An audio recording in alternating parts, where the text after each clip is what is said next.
Доброго дня, шановні глядачі, і ми знаходимося біля найголовнішого місця нашого села. Біля Горловецької загальноосвітньої школи.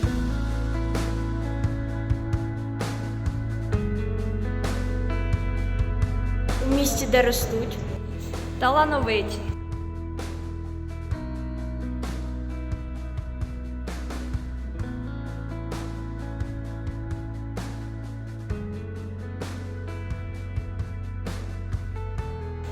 розумні,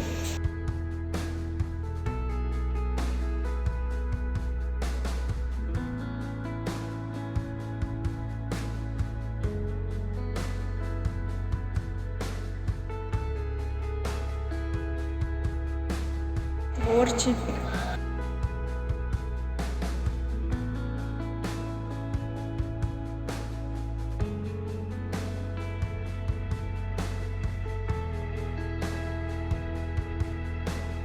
тобто всі ми.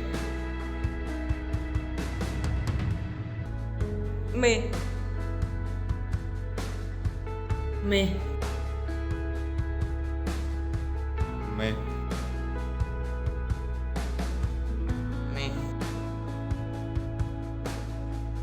Ми часто чуємо цю фразу. Що молодь – це майбутнє нашої країни.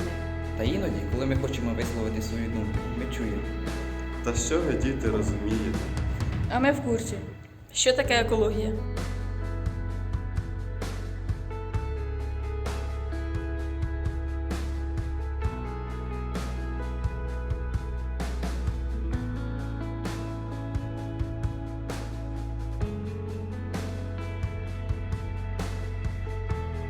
Що таке патріотизм?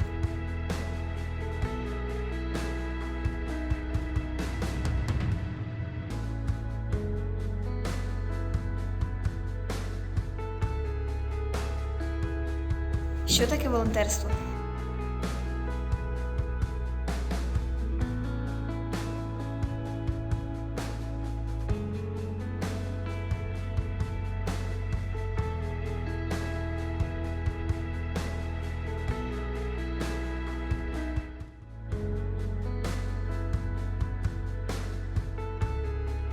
Що таке?